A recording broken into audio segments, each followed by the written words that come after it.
This is the Global Broadcasting Service, serving remote outposts since 1928. Hi, everyone. Welcome aboard the Walt Disney World Express monorail. Caramba, we have something really big for you today.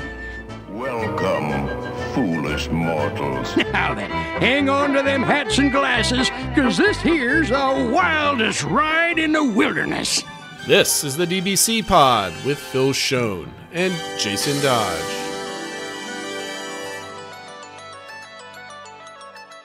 Hey everyone, welcome to this week's pod. This is the show for the week of March 6th, 2023. This week we help plan someone's Walt Disney World trip with their schedules in the parks, etc., etc.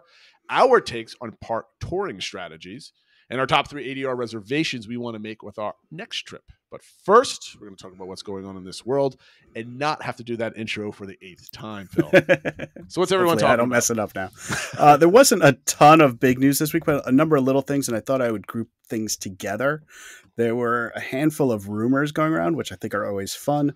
So I thought we could go through them and kind of, give our thoughts on if we think these are realistic or if they're things we want to see.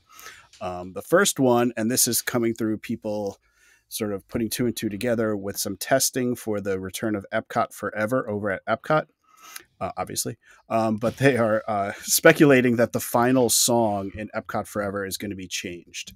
For those of you that haven't seen or don't know what Epcot Forever was, it was a temporary show in between Illuminations and Harmonious, and it's coming back now once Harmonious leaves before the new show comes.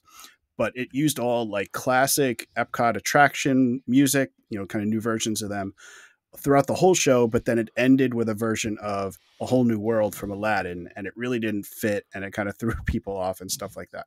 So I think there's a lot of people hoping that it did change. So some of this might just be optimistic thinking, but they've been doing some testing, and they haven't been including the audio in the testing, and people are saying, well, that's weird. Why would they need to keep the audio a secret with like a show that's just coming back? And I guess there was explicit notes going out to cast members that you can't record and things like that. So people are just kind of speculating something's going on, that it's not going to be the exact same show coming back. So what do you think? Do you think it's possible? And what song would you like to see at the end of it? So I'm always interested in how these rumors start, right? This one seems to have a little bit of legs to it, only because of the cast member notes and not playing it. I mean, that could lend to the idea that there's going to be a new song. Should there be a new song? For Epcot, I really want to see like original songs, right? Something that's more Epcot-ish, or like from, if it's Epcot Forever, some previous Epcot stuff, maybe mashed together or kind of redone. But I don't think they would make a new song just for the show, since it is going to be temporary. Right. And A Whole New World, even though that sounds like a perfect thing for Epcot because it's the world and everything else like that, I think the Disney mashup just doesn't work perfectly with this park, even though I did like Harmonious, would have a lot of the IP in it. So what song would I like to hear? I don't have one in mind to give you an answer. My answer is I don't want a Disney IP classic song to kind of put that there. If they want to, I think they should just reuse whatever they want and have, or whatever they used to have had in that park, and just kind of do a nice medley. I guess that would be my answer. How about you? Do you have something in mind? Obviously, my idea, the first thing that came to mind is what a lot of people are speculating or hoping for, is that they use part of We Go On that was used in Illuminations as kind of the ending part. So kind of bring that back, that popular song that everyone loved from the history of the park and stuff like that, and use that as sort of carrying you off onto and obviously has a big kind of crescendo end to it and stuff too. So it certainly works as the end there. So people, I think, were even lining up like, oh, if you take it from this point in the song, it kind of fits in the exact same time slot as that and stuff. So the theory, I guess, being that they could relatively easily put it in, but I guess we'll see. But they're testing that, and they're also testing Happily Ever After. And some reports are going around that it seems to be using the full pyro from when the show premiered back in like 2019 versus, I guess they switched it up in 2021. There was like less pyro being used with it. So it looks like it's going back to the original full pyro version too. So a lot of firework testing going on. So hopefully in a couple of weeks obviously we know in April, Happily Ever After is coming back for everyone. And hopefully we'll see more about the timing of Epcot Forever, because we don't really know exactly when it's going to come back yet. I'm always amazed by the pyrotechnic fans or nerds or whatever you want to call them on the bed. Like they know like the third sequence has 4 pyros, but like they used to have 5. Like they know the sequencing of. I mean, like I'm just amazed that either they've taken the time to record all these things or they've paid attention, and that's a true passion. I mean, to me, it's just absolutely amazing. But I appreciate it whenever they chime in. It's like I would never have known that. I'm not going to remember it, but right now I appreciate it. Thank you. I know. I definitely echo that. I remember when Phantasmic first came back, there were like daily reports of like, well, this thing didn't work, and only 2 out of 3 of these things were. I'm like, I don't know the show that well, like to really notice. Like unless the dragon didn't come out or something, I wasn't going to notice something was off. But 100%. Another rumor that was going around, although this seems to have been debunked since then, is that obviously we reported, I think last time, that Rock and Roller Coaster is being closed for a lengthy refurbishment, probably into the fall. And there was a lot of speculation. There's always been speculation about like when are they going to retheme this ride, because it's been, with Aerosmith for so long, who isn't, it's a classic band, but it's not necessarily super relevant now.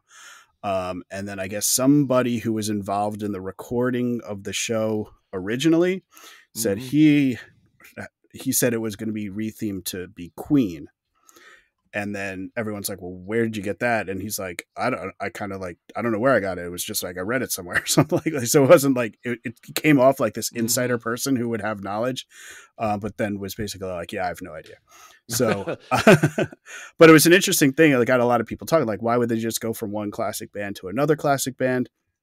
It was pointed out that Disney does, through the Disney Studios or record label, whatever, they actually own all of Queen's music. So they wouldn't have to pay rights to use it. So I guess that led a little bit of credence to it. But it doesn't seem like that's going to be the case. But what are your thoughts? Would you have liked to see Queen? And if not that, how would you retheme the ride? Okay, I have a few things on this. So, it was never going to be Queen because that never made any sense. That rumor, I mean, I never took credence to that rumor. The source of the rumor was just a guy on the internet that happened to have a job a while ago, right? So that was that. 2, there's no point of using Queen because you got to redo the whole cue sequence where the pre-show. Excuse me. And what are you going to do there for the video? You're just going to shut it off? It's just, I mean, like you can still use the studio, but you got to have something up there, and they're not going to. Why are they taking the time to do that? Because you're exchanging one old band for another. So, I mean, what are we doing here? Why waste the time and money to do that? But would I retheme the ride? Absolutely. And I've said this before. I don't know if I've said this on the show or on Discord. I would retheme it to be kind of some kind of spooky. Can't be Twilight Zone because they're probably going to get rid of Twilight Zone at some point in the next 10 years just because of rights and all that other type of thing. But it would be a scary, spooky kind of ride. And then you can marry the Tower of Terror with the new Rock and Roller Coaster as a kind of haunted theme. Maybe have a whole haunted section of that park, which I think would be really cool. So I would definitely go with a haunted type of theme. Just go with the Tower of Terror. Don't know what it would. What I don't know if you're driving a car into something, or I don't know what the ride vehicle would be, but just something haunted. How about you? Would you retheme it to? Would you keep it music, or would you theme it to something else? I definitely think there's a lot of possibilities. You could definitely keep it music and just change the band, but make it like Disney music, whether it's just a collection of various Disney kind of upbeat songs that would fit that. Whether you do something like the Muppets with the band from that, or something like from a Goofy movie with Powerline. Other ideas I heard though were or that people have been discussed was maybe you could do a Wreck-It Ralph thing where it's kind of like a Sugar Rush version of that. Or the idea that I came up with, because I think a lot of the songs from Tarzan would fit really well. And there's a lot of scenes in that movie where Tarzan's taking Jane on like the branches and he's sliding around and doing loop-de-loops and stuff like that. And I think you could kind of make it fit into that if they wanted to use different IP that they have. I think all those ideas are good if we're designing the ride in a vacuum, right? Yeah. But I'm thinking about in Hollywood studios as a whole, this place needs to be themed out better, right? You've got 2 really good themes in Galaxy's Edge and Toy Story Land. I think they need to kind of wrap up the rest over there. That's the only reason why I'm going with spooky, because we're not getting the Tower of Terror. They're not retheming that. True. That's always going to stay the same. So that's my point of view. Yeah. The only other idea you could do is would be to use Cars. Obviously, they have some music from that you could use, and you have the other Lightning McQueen attraction next to it. Sure. And kind of make that like a mini Cars Land area. That would be only makes sense if they happen to expand the park kind of behind there and make it more Cars themed, which I'll be down for. I like that. And the last rumor, this just came out. It was on the Disney Dish podcast today. Jim Hill mentioned it. I'll just quote what he said. Keep an eye on Animal Kingdom. Been hearing some interesting things about projects in the works for that park. More about making the front of that park something that could potentially run in the evening hours. So I don't necessarily know what that means. If it's just like newer version of the Tree of Life stuff, or if they're going to add something else, but I don't know. It's good to hear rumors about, because I really like Animal Kingdom at night, so I want more of a reason to be there and for them to keep the park open later. So hopefully this leads to that. I don't really know what this could be because it specifically mentioned front of the park. Like there's only so much space there. I don't know if that's where like the Merry Menagerie was out. So I don't know if they'll do like a nighttime version of that to keep people around, or I don't know. I don't think so. Any thoughts on this? I don't have any thoughts other than just kind of like, how would I layer my own speculation on what this could be, not really paying attention to front of the park type of thing. Right. So I was there at night for the first time on my December trip because it got dark at 6:00, which was perfect timing for that park.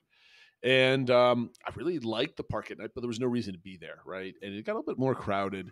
And the front of the park was just as crowded as the middle part in the hub of Magic Kingdom. Obviously, just a smaller space. Yeah. So if they're going to do something that's focused on the front of the park, they don't have a lot of room for that, and not a lot of good viewing angles, like just jammed in the front there for more people, especially if they end up updating that with Moana and Zootopia or whatever they're going to put in that quadrant of the park and expanding Pandora in the next 5 years. There's not enough room in there for a big nighttime show. So my thought would be, why not design a show? Because the Tree of Life can be seen at a lot of different angles in the park. Why not have a 360 show of projections kind of going around there, and then you can just kind of watch from a lot of different places in the park and make it kind of really fun, and the whole park becomes alive, and you can do that with projections and stuff like that. And you don't need pyro; you can have just some music and a light show type of thing. So I think that would be cool. That's what I would do. No, that sounds. I actually hadn't thought about that before, but you're right. There are different angles to the Tree of Life, and even if it wasn't specifically on the Tree of Life, but almost like a nighttime celebration type thing where elements come to life and there's projections on multiple places and stuff like that, where it's not like maybe a huge thing, but just sort of a fun little celebration. That could be cool. Yeah, I can't remember the different angles. I'm trying to now go into.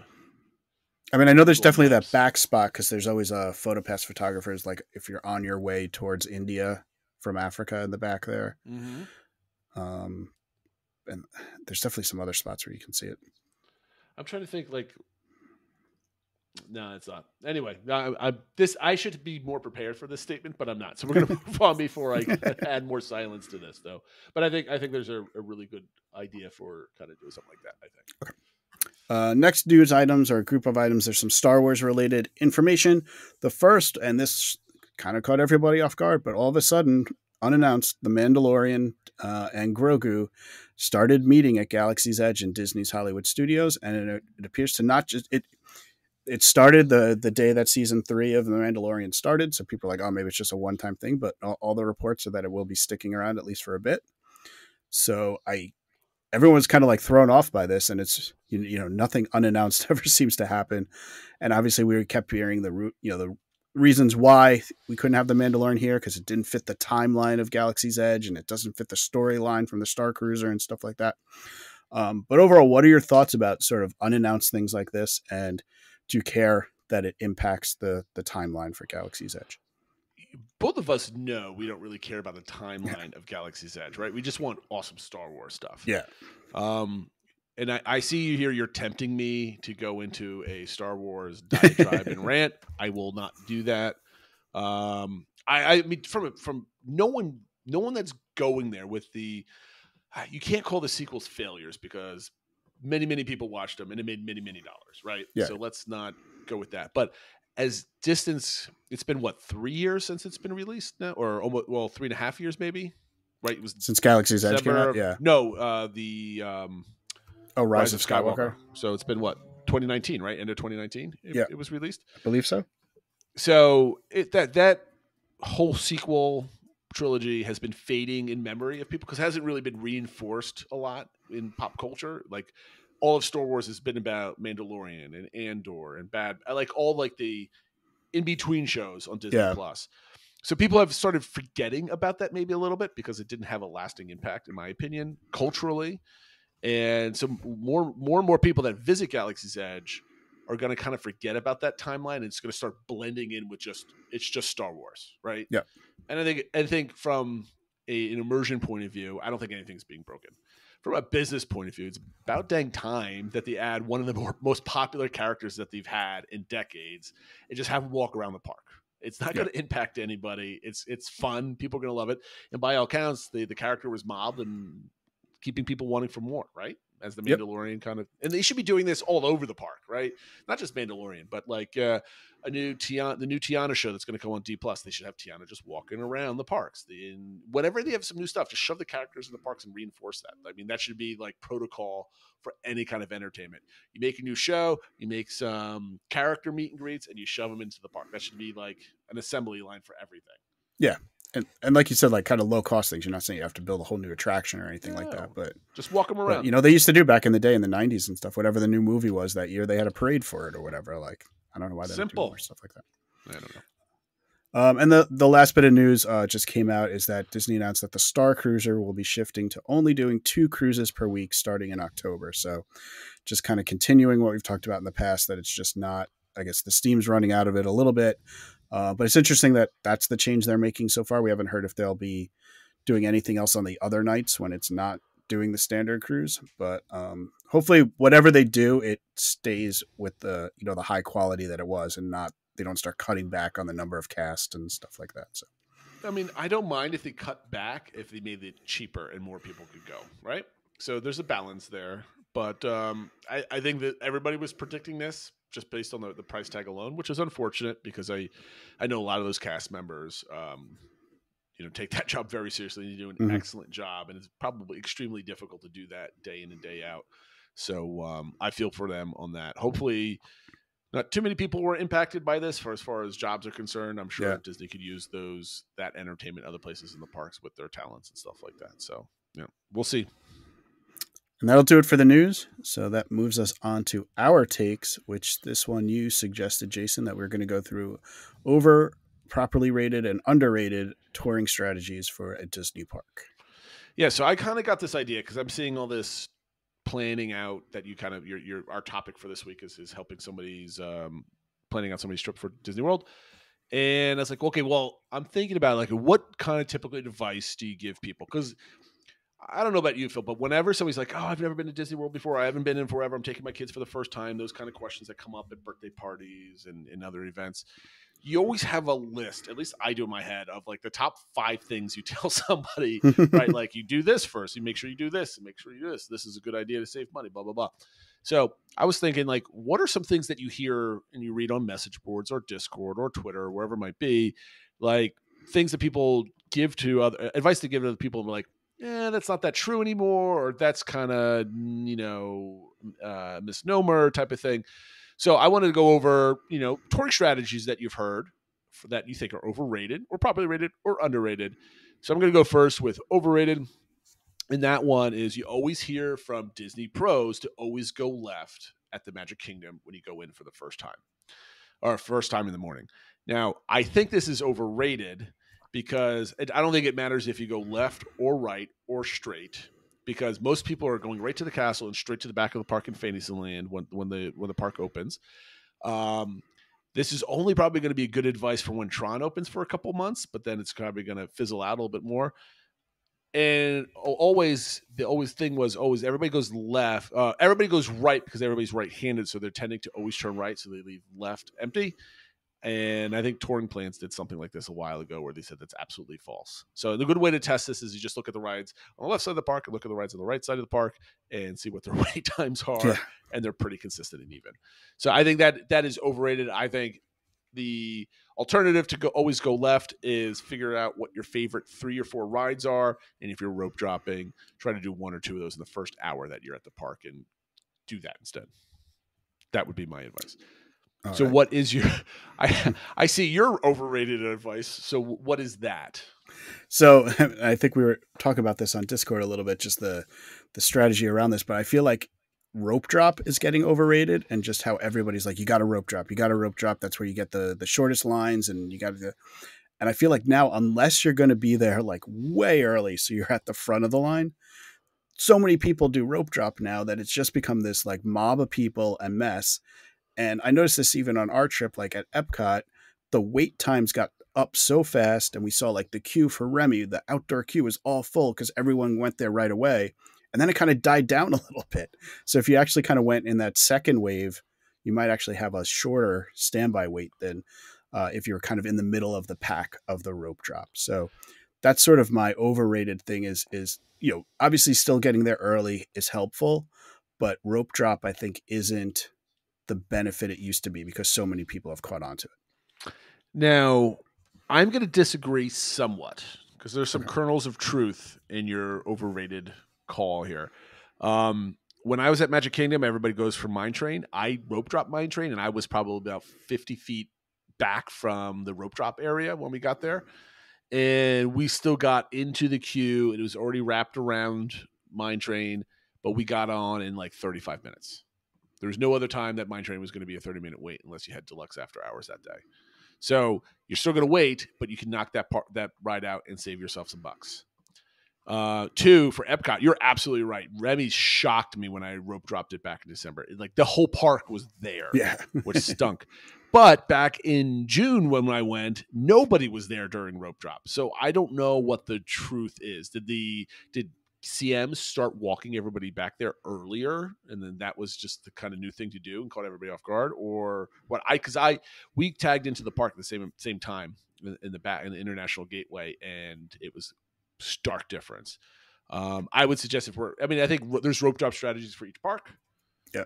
Animal Kingdom, if you want to ride Expedition Everest 8 times in a row without waiting on a line, you definitely need to rope drop that because that's been consistent. Epcot, maybe you don't do Remy's. You do Test Track first and then Frozen, so you can knock out those 2 rides. I know. I think rope dropping is not – I get how you say everybody says there's rope drop, and you don't typically have to do it if you don't want to. But I might disagree that it's totally overrated. But I get where you're going from. Yeah. Or at least maybe adjust your rope drop strategy. Yes. Well, you know what? Let's fine tune your statement. Some of the rope drop strategies that they go out there are overrated. Yeah. And you need to fine tune them because now everybody's doing them. Let's do the secret one, the new secret one, get on more rides. Because the only thing I have to say is I think I was also saying this in Discord this morning. Magic Kingdom is such a beautiful place in the morning when everybody's there. Now they rope drop to all their lines. It's not that crowded. The park is clean. The sun is out. It's not too hot yet. And you get to walk around and listen to the music without pushing your way through things. So I think there is a definite benefit of being there in the morning and not rushing around. Okay, let's keep going on. My properly rated piece of advice is in Epcot, you enter the World Showcase from Mexico and you go around towards Canada. So if America is at 12 o'clock, you go clockwise around. Everybody says this because of the drinks and stuff like that, starting at Mexico, getting your margarita, which I don't disagree with. However, if you're there some midday to late, starting at Canada, you're going to hit the crowds in France first. And that's always a pain in the keister. So even though the drinks are better on the left-hand side, the crowds are worse on the right-hand side. And to me, that is something that I don't want to hit when I'm walking around there. I'd like to kind of ease my way through, Japan and Morocco before I hit the wall of people in France, getting some of the better food options. And of course, Remy's back there as well. So that's kind of my properly rated, but maybe for different reasons. So I'm going with that one. So what's your properly rated one? Or unless you disagree with me. I only disagree if I really in the mood for a beer. Then I want to go to Canada first because they have good beer there. Fair. My properly rated, and I think this is one that people are starting to learn with Genie Plus, is to stack if you have Genie Plus and hopping, to stack Genie Plus for the park you're going to be hopping to. I think that's that seems to be getting the rounds more. I'm seeing more and more people comment about that as good advice if you have hopping. Because there's nothing, it's still really effective to walk into your second park with like 4 key attractions and you have lightning lanes for them all set up and ready to go. So I think that one is more people are getting into it, but it still seems to be working. So that's why I say that's properly rated. I'm only going to argue with you because I think that is underrated, which is why I have doing Hollywood Studios only in the afternoon and stacking all of your lightning lights for later in the day. You don't have to fight the blistering heat and the obscene crowds in the morning where you really are pushing people out of your way or outside of the Chinese theater because it gets so packed there because the crowds are navigation of that park to me, as always. I get yelled at all the time, but it is kind of, there's a lot of choke points there. So getting there at like 3 or 4 o'clock when people have been there for 6 to 8 hours already and they're getting tired and they're leaving, you're going in nice and fresh because you spent your time at Animal Kingdom. Maybe you slept late and you were at the pool all day and you were just kind of relaxing with a couple beverages. You hop on the Skyliner, you're off to Hollywood Studios, and you've got 6 lightning lanes just waiting for you to get done. And it's awesome where it's a little bit of a rush because that's what we did our last trip, but you're hopping boom, boom, boom, boom, boom. But you're not waiting on lines and you're having a good time. And stacking is awesome, but I think stacking only works for Hollywood Studios and Magic Kingdom if we're doing those 2 things.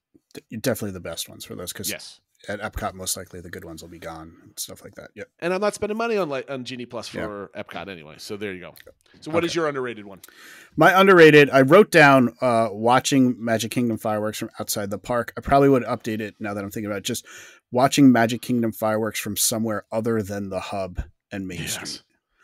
Whether that's, back in Fantasyland or over in Tomorrowland or something like that, or from outside the park. I know the last time we were there 2 trips ago where we weren't going to the parks, we went over to the Poly Beach and my kids liked watching the fireworks there so much more than in the parks. Like, it's just relaxing.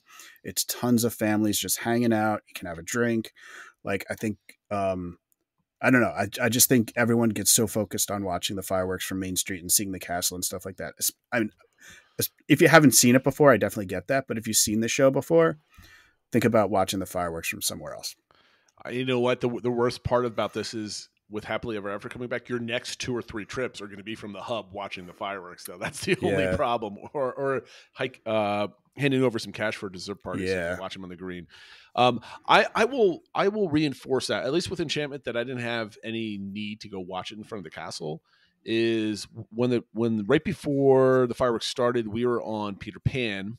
When we came out, they started kind of hitting the crescendos and everything else like that. And we're walking through Fantasyland towards the Rapunzel bathrooms, going back towards Splash, and just the music, the emptiness a little bit, but the fireworks are off in the background. And they finished while we were in Adventureland heading to Pirates for the last time. And it's kind of cool. It's a little dynamic because the fireworks are happening all around you. They're not just behind the castle when you're behind the castle. And it really makes for good atmosphere, especially with the music and everything. So you're not missing a ton. You're missing the projections, obviously, but you still got the music in the pyro, which is really cool. Yep.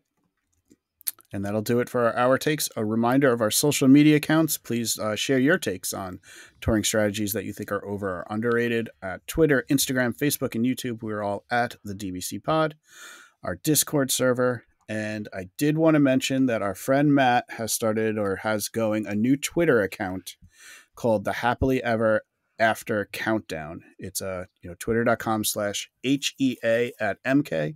And I guess just every day he's going to be posting a fun image counting down how many days until Happily Ever After is back in the parks for everyone. And I think we are currently at 28 days. It's loading. 28 days to go.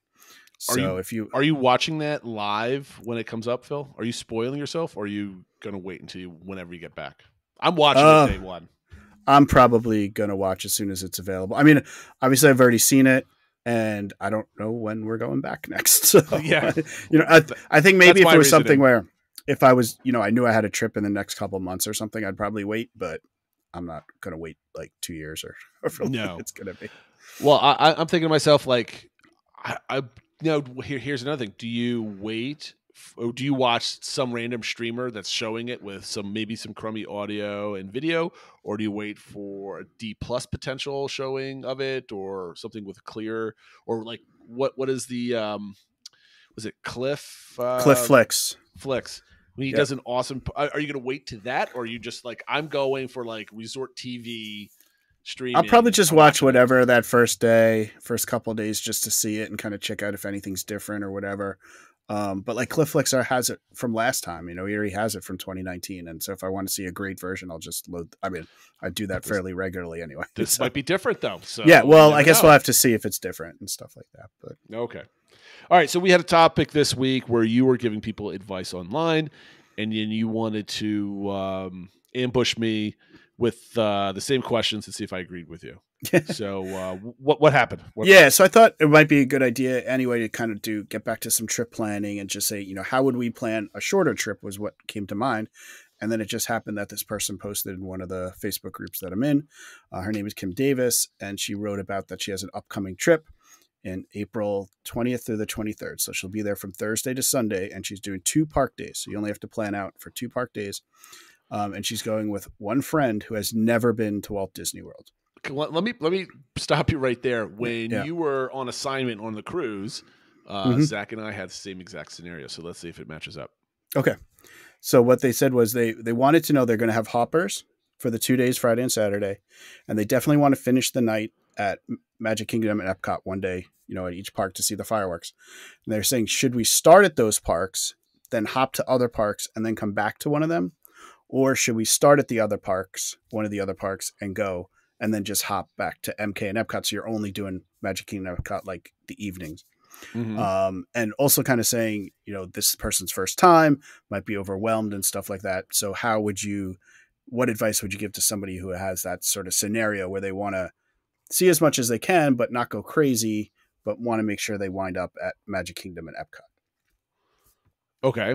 So do you want me to give what I would tell them, or you want to walk me through this, what you told them, and see if I agree with you? I could. Well, so what I wrote back, and then we can maybe go back and forth a little bit. Okay. I first asked, what are there key things in the other parks that you want to see? Because if so, then I would definitely think about starting in those other parks and then hopping to Magic Kingdom or Epcot. And then I did ask if they'll be getting Genie Plus and if they're open to buying individual lightning lanes and stuff like that. And that's where I shared the example. Like, we had a good luck of starting at Animal Kingdom, kind of getting through a couple things there, and then starting to stack GD Plus for whatever second park you were going to. Okay. And then she wrote back saying, we want to do as much as we can do, but I know we can't do everything. And her friend doesn't know very much about Walt Disney World and is kind of just going to go along with whatever plans they have. They are probably going to get Genie Plus, and they are open to buying individual lightning lanes if they feel they need to. Okay, so this all relies on how nimble and charged up this first timer is. Are they willing to go to the wall, let's go? Do they want to have a vacation? So I would assume that we're at 80%, at least 80% go, right? We're not going to run them to the bone. We only have 2 days there. We have to end up at Magic Kingdom. We have to end up at Epcot one of the days. So that means they don't want to see Fantasmic, which is a shame, but it is what it is. So the question is, where do you start, right? So assuming that you're there 4 days, I'm assuming they're getting some rest the night before. I would definitely do an Animal Kingdom start, because you can get there nice and early. It's a beautiful park in the morning. You can get on a whole bunch of stuff. Did you get the sense that they wanted thrill rides? So I didn't get that far into. I did say, are you really into Star Wars? Because I was kind of getting the sense of well, if you don't want to drag this person crazy and it'd be super stressful, if you're not really into Star Wars, maybe skip Hollywood Studios. But they did get back and said they do definitely want to see the Star Wars stuff, and they want to see all the cool stuff in Hollywood Studios, which makes me think, at least a lot of the cool stuff there is at least somewhat thrill ride-ish. Yep. So what I would probably do is I would do this is going to be a hectic day, I think. But you start off at Animal Kingdom, then you can start relaxing and get a nice meal. And then from there, you can start stacking for Magic Kingdom, right? So you're going to get the benefit of that. So your day is Animal Kingdom to Magic Kingdom. And then day number 2, I think what you do is you start off at Hollywood Studios. So you're going to try to get that Toy Story Land. You're trying to get that Rise. You're trying to get probably Falcon's Smuggler's Run.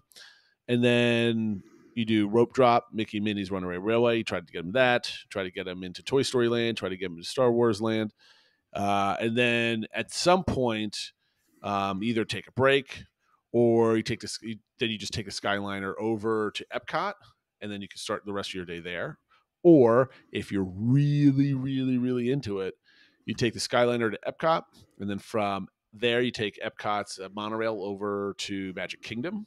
So you get a little monorail action, and then you go to the Kingdom. You spend a couple hours there, and you finish the day with Epcot, probably going over there around 6-7 o'clock. So if you want to have super duper trip, you do Magic Kingdom to Animal Kingdom, Magic Kingdom day 1, day 2, Hollywood Studios to Magic Kingdom to Epcot to get the taste of the monorail a little bit and a little bit of Skyliner action going there. Because I did see on the thing they're at Art of Animation. Yep. So they do have access to the Skyliner. That's the only reason why I say it's really cool to ride that thing around a little bit. What did you tell them to do as far as their 2 days? Yeah, so mine was similar. I mean, I definitely said starting at Animal Kingdom one day and then start stacking for Magic Kingdom after that. Mm-hmm. I think they did mention one day their Hollywood Studios, the park is opening at 8, so they do have some early time there, so they can get in there early, and try to kind of do what we did with Animal Kingdom. Do what you can there, and then maybe start stacking for your second park.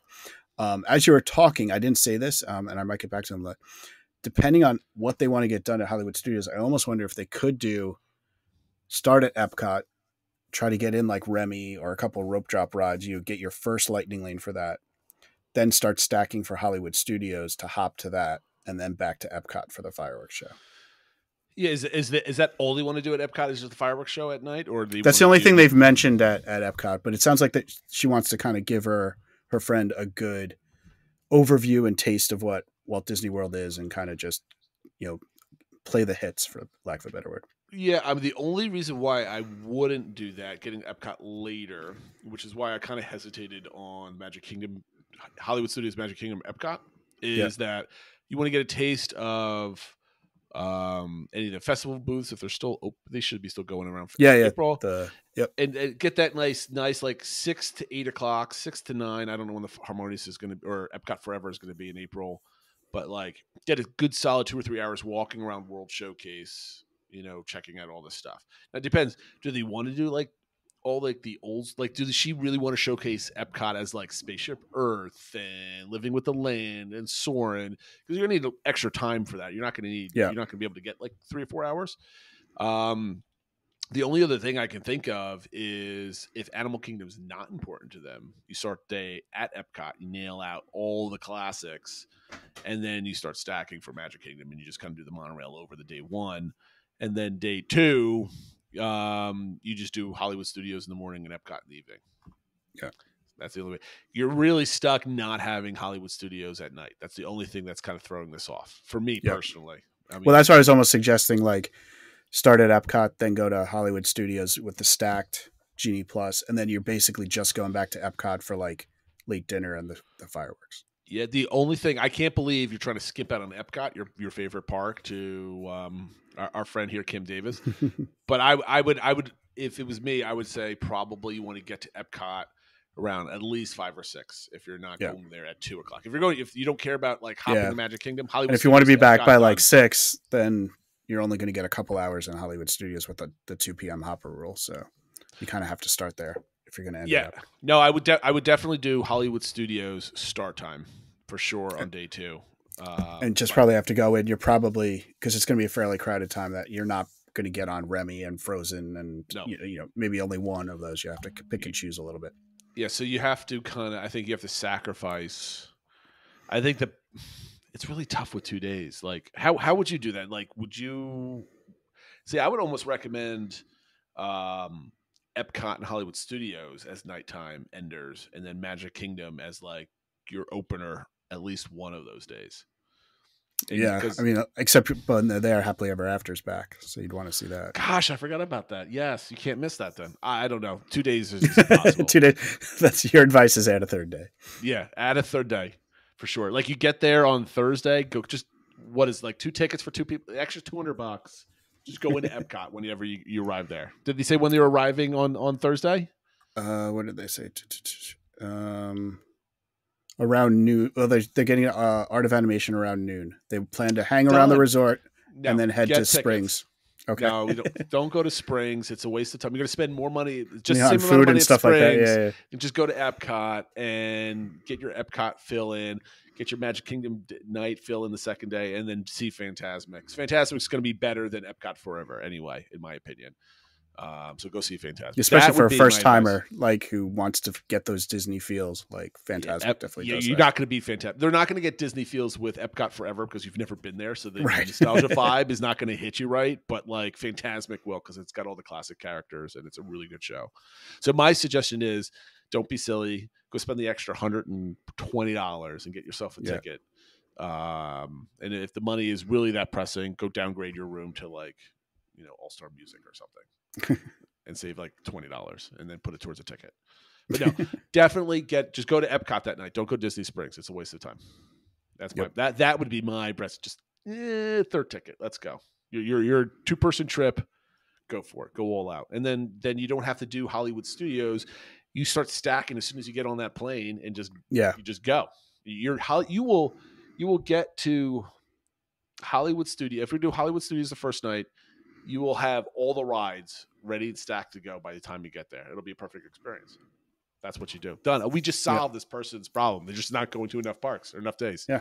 We just made Disney hundreds of more dollars. Look at us. All right. So I think that'll do it. I will write back to that person and say, my friend Jason said to spend more money. But well, they're going to be spending the same money at Disney Springs. I know. No, it's a fair point. Like that's what people don't necessarily. I mean, obviously, you could definitely, like you said, it's only 2 people. You could make up that money by just like skipping a couple drinks or doing a quick service instead of a table service or whatever. Did they talk about dining? They didn't really get it too much into dining. No. So you skip one sit down meal. You just paid for yourself. Yeah. Go have Casey's hot dog or something. All right, that'll do that for the topic. Moving on to our top 3, and I came up with this one, so I will kick it off, explaining that there was a couple things going around where people talking about specific reservations they had, and it got me kind of starting to think about, well, whenever I have my next trip, what are ADRs or other reservations that I definitely want to make, either ones that I haven't done in a while or maybe things I've never done, but what are going to be priority reservations for me on my next trip? I think you should go first because mine are pretty depressing. So the one that I saw other people talking about was getting an after hours ADR for Oga's Cantina in Galaxy's Edge in Hollywood Studios. And just when I see people writing about that, and then when they get out and the whole park's empty and they have like Galaxy's Edge to themselves and they can take photos and stuff like that. We skipped Oga's last trip and stuff like that. So I definitely think, you can even do the early, if there's 2 Fantasmic showings, you could do the early Fantasmic and then have this. So I think there's a way to make that work. That's definitely one I want to try to get for our next trip. Are we doing one for one or are we doing all of them? I'll go through all of mine. Okay. The second one I wrote down is, I haven't done this. My wife and kids have done it when they did their moms and kids trip, but I haven't done the breakfast at Topolino's yet. Everyone raves about it. We just, in our short trip, we didn't really have a free morning, so it didn't work out. But I would like to get that in and kind of see what everyone's raving about. We've done dinner at Topolino, so I really like the space and the food and stuff. Want to do breakfast there. And then the last one I put is the behind the scenes tour at Living with the Land. That's one of those things we've talked about doing, like 20 times. We haven't done it. And now that the kids are a little bit older, we always had the younger one, but she's 8 now and stuff. So I think she could still appreciate it. That's one of our favorite rides for the whole family, not just my wife. We all like it. So I think the kids would really get a kick out of it. And it's like, I think it's only like $20 or something like that. It's not like a huge cost item. So those are my 3 ADRs or reservations that I really want to try to make on my next trip. Those are good ones. And some of them would be on my list too. So the first one on my list is Oga's. I've never been in there. Every time I go, it's just like, I don't want to either. We don't have the time, didn't want to spend the money, or I had my kids along and I don't think they were too young to kind of sit there for 40 minutes without getting, too bored, that type of thing. But after my last trip, I got really turned off with a lot of the food options at Disney World. I've said this on many shows. It's all the prefix menu nonsense and spending $50 a head. I've got a family of 5. I do not like spending $300 per meal. No, I totally get that. So a lot of these reservation things, I'm like, I think the next trip I'm going to do as cheap as I can food wise, and just do either quick service or get snacks somewhere and that type of thing. I don't mind spending $300 on really awesome snacks throughout the day, but like the sit down, like I saw my kids not eat anywhere near $35 worth of food, let alone my soon-to-be 10-year-old who's now a Disney adult that's going to be getting the $50 price tag on a lot of this stuff. Definitely not giving her a $50 meal, because even though she can eat and she definitely likes good food, it's just she's not going to eat that much. And that, to me, that's just like I can't give that much money as it is. And then the only other things I would love to do are all these after-hour events that look awesome. Disney's done a very good job with these, but they're not built for my family of 5. They're built for singles or couples, or maybe somebody with one child, where it's only $300. It's ahead versus, close to $600 for a family of 5. And that's a pill I can't swallow for 4 or 5 hours of fun at the end of the day. And I would love to do a happily ever after dessert party. When my wife and I did one for Enchantment last summer, it was worth the money. We got to sit down, drink a glass of wine, have some yummy snacks, and just got to pick our feet up. And it was great. But again, family of 5, to me, that's not affordable. Like adding a $600 thing on top of my $500 day entrance to the park, no way. Even if I had $1 million in my pocket, it'd be like, I don't know, me growing up where a dollar was a dollar. It to me, I don't get the value for that. So there's a lot of things like I never heard of behind the scenes tour before, it only being $20. That's something I would spend $100. Yeah, I haven't checked the exact price. It might be up a little bit, but it's very affordable compared to. I mean, if it's like a lot of things. If it's somewhere between $90 and $150 for my whole family to go and do something different, yeah, I'm totally down for that. But like Topolino's Breakfast, I tried my hardest to get a reservation for that because I really wanted to do it.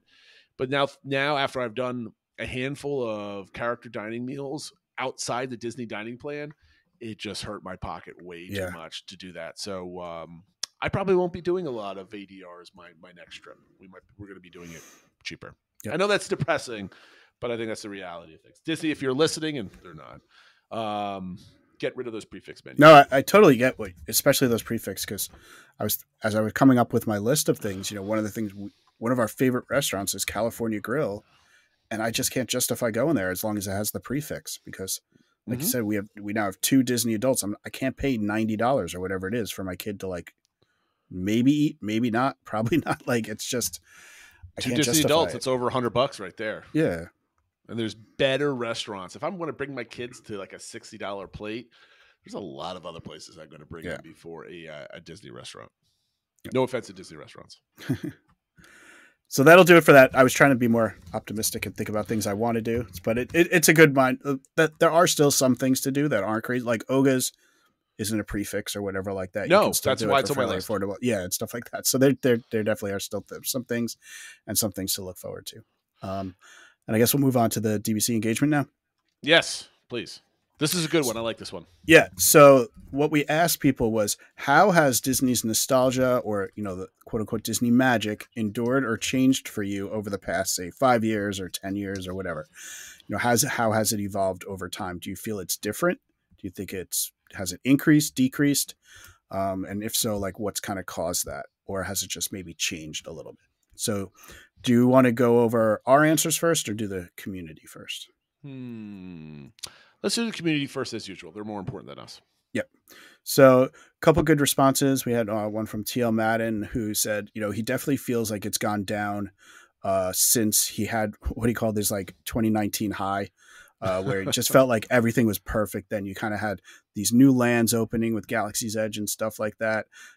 He also kind of ties in his fandom, not just with the parks, but with movies. You had a lot of like Endgame came out, Frozen 2, whatever you think of Rise of Skywalker is still like a big Star Wars movie, sure, like a big event, so he was kind of like riding high on all those Disney feels. And then ever since COVID happened, he hasn't really had a full, real, all out Disney trip yet. He's had a couple small ones, but they either had some restrictions or whatever, and he just felt like it was good, but it wasn't what it was. So he's feeling a little down now, but he did say, coming up in 3 weeks, he has a 9-night trip that, pretty much everything's back now. So you could tell he's looking to get recharged. Looking to get Yeah, back he there. needs it. I mean, Yeah. that's going to happen after the pandemic, right? Yeah. It's you're gonna see that magic fade. It's just the doldrums of real life, and I can't wait to hear from him after he gets back. Whether or not, I mean, obviously that magic's going to spark him back up, right? Yeah. That does it for everybody, especially after 3 years.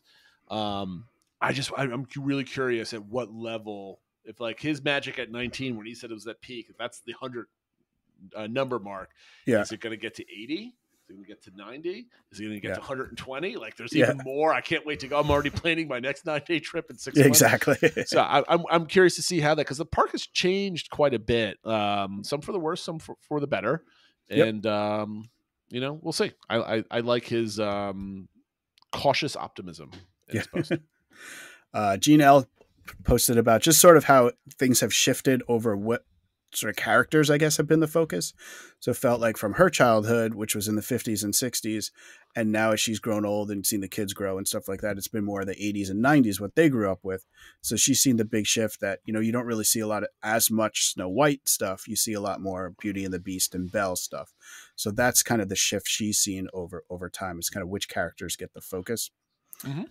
Ryan W. talked about that he doesn't really have nostalgia. It doesn't play a big factor in his decision to go to Walt Disney World or not. He gets more focused on discovering all the new things and making new memories, and it's more about the quality of the experience versus reliving past magic. Wasn't last year his first trip with his kids? I think so. Say that it was.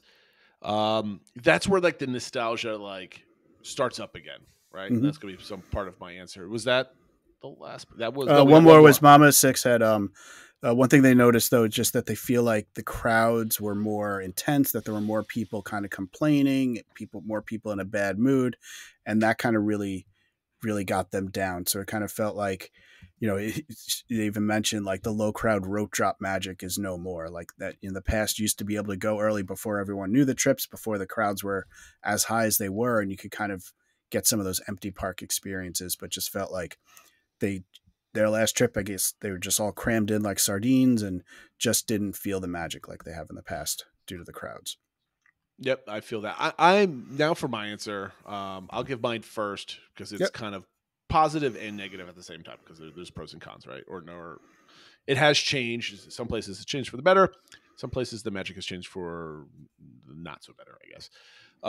So as a Disney father, I've gone in 15, 17, and 19 with my family. And in 19, that was the first time I've gone with all three of my kids. And it was a wonderful trip. My mother came along. There was magic all over the place. We were sneezing pixie dust for months after that trip. It was a wonderful experience. And, but with everything with COVID, everything kind of turned, the world turned upside down. But we went in 2021 for a weekend trip, and I got a little bit of that taste back, which is really good. It didn't help that my trip got canceled 3 times, and we finally went on it back in December, so that was good. And I got a bonus trip last summer with my wife. So we've had plenty of post-COVID and pre-COVID trips right now, almost equal amount.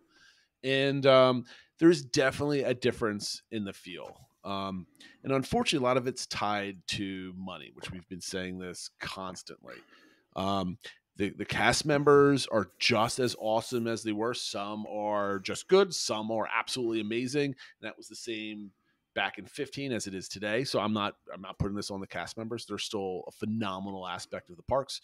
The resorts to me are just as clean, just as great, and the room refreshes are welcome. And the Skyliner is a bonus, right? There's definitely a magic with the Skyliners and staying at CBR. But like it comes down to the pricing. I remember all of our trips came with free dining, and we had to wrestle with not having free dining and making those extra decisions. And, when my wife and I went, it wasn't too big of a deal. When my kids went, we spent a lot of money on food, way more than I thought I was going to. And that kind of is off-putting. And then you've got the Genie Plus. You got the individual lightning lanes. And the nickel and diming is real. So I've been thinking about this question has the magic endured? Yes, the core magic has endured, and it will always endure. And I will always look forward to stepping underneath the train station, going into Main Street, and the air just smells better. The sun is just a little bit brighter, if not a little bit hotter. and the music is excellent. Like all that stuff is still there. It's just some of the edges are a little bit tarnished when you're not immersed in the magic, like when you go back to your room at night or when you're on the bus and it's dark and you're holding a sleeping child and your back hurts. Like in those moments when reality starts kind of peeking in again, like, my vacation's over in 2 or 3 days, that type of thing. You're thinking about that credit card bill type of thing. It starts kind of being tarnished on the edges. And that has an effect down the road when you're looking at those credit card bills or you put the, like for me, I put everything on our Visa card so we don't have to pay it for 6 months. So we kind of pay it off slowly. And, those extra costs where things are being even more expensive over the rate of inflation. I hate talking about money. Money is one of my least favorite things I have to talk about, but that's what everybody's talking about this time, unfortunately. And I think that is what thing has specifically changed that has made me reconsider how often I go to Disney World and how I do it. The core memories are still there and they're stronger than ever because I'm reinforcing them over and over again. And my family loves everything and the family movies that I've made that a lot of people on Discord actually watch my home movies, which I appreciate their patience going through some of those things. But has it endured? Yes. Has it changed? Yes. And is it for the better or worse? I think it's just different, I think is the way I would say it. But for those that haven't been, like TL Madden, in quite some time, they're just going to go and they're going to have a wonderful time. And ultimately, it's going to be money well spent because the magic's definitely there and you're going to be making memories. And ultimately, I say the magic is, the money is well spent. I don't say like, oh, I regret spending $300 for my kids to meet all the princesses at Akershus. No, I think that money was well spent. It's just that I'm not going to spend it. I'm not planning a 6-month or a 12-month bounce back. I just, I'm going to be more cautious with my money in the future. And that's basically what it comes down to. Before you get on, any comments on yours? Do you agree? Do you want to kind of piggyback on anything for yours? Yeah, I mean, your reasoning completely different. No, I think mine's similar. I think it's obviously evolved over time, especially once you start having kids and you bring them, it changes a little bit. I do think I fully echo what you're saying about the cost elements. I felt like in the past, whenever we finished one trip, I was always planning the next one or something like that. And we're not right now. And the reason is because we just spent so much money and we're not like eager to spend that much money again. I'm sure in a couple months, 6 months, whatever, the pull will be strong enough that I will start justifying spending the money. But for right now, it's kind of a hurdle to get over. And like, there's a reason that we just did a Royal Caribbean cruise and not Disney, price is playing a role. The only other different thing I would say is I feel like over time I've gotten more interested in like how the magic is made, for lack of a better word, like the behind the scenes stuff and understanding what goes into things, or the, whether it's development of movies or development of attractions and things like that. So I think I've just gotten a little bit more into like the company as a whole and how they do things, where in the past I think it was more just like I just want to go and have a fun time. So that's kind of one other way I think it's changed over time. But otherwise, I but we're framing that in nostalgia and magic changing. So how does that reinforce the magic by learning the behind the scenes? Or I think it gives me more appreciation for what gets done, and kind of like when you can actually go there and see it in live action, you're like, oh, I saw like behind the scenes on how it was made. Just like when you hear the Imagineers talk about what goes into it and kind of the effort and their passion for it, I think it just gives you a greater appreciation for the attractions and stuff like that. So I feel like I didn't do as much of that in the past. It was more maybe surface level. So I think, kind of more of the next level of Imagineering and creativity is plays a little bit of a bigger role now. My daughter loves watching the behind the scenes stuff without me actually knowing it. And then we go, by the way, this is how they did this. And this is how they did this. And I'm like, oh, very good. Okay. So I definitely get the kind of understanding everything. I always like that too. It's just, I'm just curious, because who was it that mentioned the crowds? Mama of Six. She mentioned the crowds. Yeah. That's something that I didn't really get until that Magic Kingdom night hit me in December. Granted, I've never been in December before with parties and everything else like that. So that could be something that's always been that case. And I think it has to some degree. But man, that was a shocker about Magic Kingdom on that Wednesday night that I went. It was like dystopia over there. It was just like just massive humanity just lying around, like desperate for a square inch of space they could see a speck of the castle. It was rather depressing, and it was not a very good look for the park. So I think hopefully they start restricting some capacity. They already started selling out of Genie Plus, actually. So what's going to reinvigorate me is if I see more positive changes that Iger and his team have done to the parks, adding to the parks.